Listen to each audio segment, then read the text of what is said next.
जय हिंद दोस्तों, आज की इस वीडियो में हम भारत के प्रधानमंत्री बनने की पूरी प्रक्रिया के बारे में समझेंगे। कैसे एक साधारण व्यक्ति भारत का प्रधानमंत्री बन सकता है। संविधान के हिसाब से भारत का सर्वोच्च पद राष्ट्रपति का है, लेकिन पावर के हिसाब से सबसे बड़ा पद प्रधानमंत्री का है। तो चलिए समझते हैं। तो सबसे पहली बात, प्रधानमंत्री का चुनाव नहीं होता, उनकी नियुक्ति होती है और वो नियुक्ति उस पार्टी द्वारा होती है जो लोकसभा में बहुमत प्राप्त करती है। तो हम लोकसभा को समझते हैं। तो हमारे देश में सबसे पावरफुल है संसद। यही कानून बनाता है और सरकार पर नजर रखता है। बजट भी यही पेश होता है और पास भी। इसके 3 अंग होते हैं, एक राष्ट्रपति, दूसरा राज्यसभा और तीसरा लोकसभा। राज्यसभा में 245 सदस्य बैठते हैं, लेकिन इन्हें आम जनता नहीं चुनती। जिन्हें आम जनता चुनती है वो लोकसभा में बैठती है। संसद का सबसे पावरफुल अंग यही है। इसमें वर्तमान में 243 सदस्य बैठते हैं। तो हम इन लोगों के चुनाव के बारे में समझ गए, तो प्रधानमंत्री की नियुक्ति के बारे में हम आसानी से समझ जाएंगे। संविधान में कहा गया है कि प्रत्येक 10 लाख की आबादी पर एक सांसद को रखा जाए, लेकिन भारत में जो वर्तमान सीटें हैं वो 1971 की जनगणना पर आधारित है। उन्हें बढ़ाने के पीछे कुछ महत्वपूर्ण कारण है। उसमें से एक है, अगर सीटों को बढ़ाया जाए तो हमारा जो पुराना संसद भवन है उसमें ज्यादा लोगों को बैठने के लिए जगह ही नहीं है। अगर उसी समय सीटें बढ़ाई जाती तो कुछ मंत्रियों को बैठने के लिए जगह ही नहीं मिलती, तो वो एडजस्ट करने जाते। ए मंत्री जी, थोड़ा सा किसी की है। तो उसके बाजू वाला कहता, एने ना किसी की उधर। तो जो मंत्री खड़ा है वो एकदम गुस्से में, मार होने की संभावना। तो इसीलिए ये सीटें बढ़ाई नहीं गई। अब भारत का नया संसद भवन बन चुका है और 2026 में लोकसभा की सीटें बढ़ जाएगी और उन लोगों को बैठने के लिए उस नए संसद भवन में बहुत जगह है। तो हम मुद्दे पर वापस आते हैं।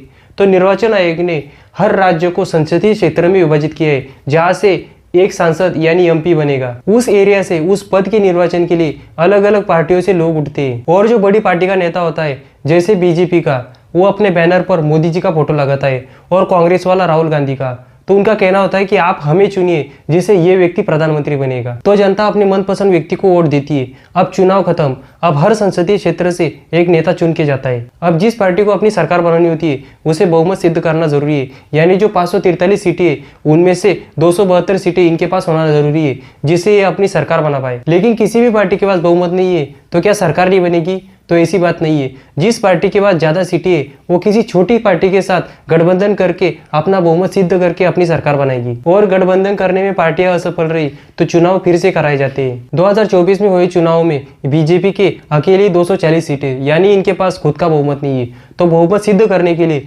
इन्होंने बहुत सारी पार्टियों के साथ गठबंधन किए है, जैसे एनडीए कहा जाता है। एनडीए की कुल 294 सीटें है। तो अब बात करते प्रधानमंत्री की नियुक्ति की। तो जिस पार्टी के पास बहुमत होती है उस पार्टी के नेता अपने मुखिया का नाम राष्ट्रपति को देते हैं कि ये व्यक्ति अब प्रधानमंत्री बनेगा। फिर संसद में इसका अनुमोदन होता है और इसके लिए भी बहुमत चाहिए। तो जिस पार्टी की सरकार बन चुकी होती है उनके पास पहले से ही बहुमत होता है, तो इस वजह से वो व्यक्ति प्रधानमंत्री बन जाता है और राष्ट्रपति द्वारा उसे शपथ दिलाई जाती है। अब हम देखते हैं कि प्रधानमंत्री बनने के लिए कुछ योग्यताएं और शर्तें क्या है। तो सबसे पहली शर्त है कि वो व्यक्ति राज्यसभा या लोकसभा का सदस्य होने चाहिए, यानी राज्यसभा के जो 243 सदस्य है उनमें से वो एक होना चाहिए, या लोकसभा के 543 में से एक। अगर वो लोकसभा के सदस्य है तो जब प्रधानमंत्री का चुनाव होगा तो इन्हें भी किसी अपने एक चुनाव क्षेत्र से सांसद के लिए चुनाव लड़ना पड़ेगा। कोई भी उम्मीदवार किसी भी संसदीय क्षेत्र से लड़ सकता है और एक साथ 2 जगह से भी चुनाव लड़ सकता है। मोदी जी भी 2014 में 2 जगह से चुनाव लड़े, एक बनारस और एक गुजरात का वडोदरा से। और राहुल गांधी जी भी 2 जगह से चुनाव लड़े। तो क्या जो व्यक्ति सांसद नहीं है वो प्रधानमंत्री नहीं बन सकता? तो बन सकता है, लेकिन सिर्फ 6 महीने के लिए। 6 महीने के अंदर उस व्यक्ति को दोनों सदनों में से किसी एक का सांसद बनना जरूरी है। फिर उसके बाद उस व्यक्ति की आयु 25 से ज्यादा होनी चाहिए, यानी जिस व्यक्ति की आयु 25 को पार कर चुकी है वो अब प्रधानमंत्री के पद पर दावा कर सकता है। उसके बाद वो व्यक्ति पागल या दिवालिया ना हो। बात तो सही है, कोई क्यों किसी पागल व्यक्ति को प्रधानमंत्री बनाएगा? और दिवालिया का अर्थ होता है कर्जदार। वो व्यक्ति जिसने इतना कर्ज लिया है कि उसकी पूरी संपत्ति बेच के भी वो कर्ज ना चुका पाए, उसे दिवालिया कहते हैं। ऐसे व्यक्ति को अगर प्रधानमंत्री बनाए तो वो सबसे पहले सरकारी पैसों से अपना कर्जा चुकाएगा। उसके बाद वो व्यक्ति किसी लाभ के पद पर ना हो, यानी वो सरकारी नौकरी ना करता हो। अगर आपको प्रधानमंत्री बनना है तो आपको सबसे पहले सरकारी नौकरी छोड़नी पड़ेगी। और सबसे महत्वपूर्ण, वो भारत का नागरिक हो और कोई अपराध ना किया हो। तो ये कुछ शर्तें और योग्यताएं हैं। अगर आप इसके योग्य है तो आप प्रधानमंत्री बन सकते हैं। प्रधानमंत्री का पद भारत का सबसे प्रतिष्ठित पद है। उस पद तक जाने वाला व्यक्ति कोई साधारण नहीं हो सकता, उस व्यक्ति में विशेष योग्यताएं होनी चाहिए। तो दोस्तों, आज की इस वीडियो में इतना ही। मिलते हैं नेक्स्ट वीडियो में। जय हिंद।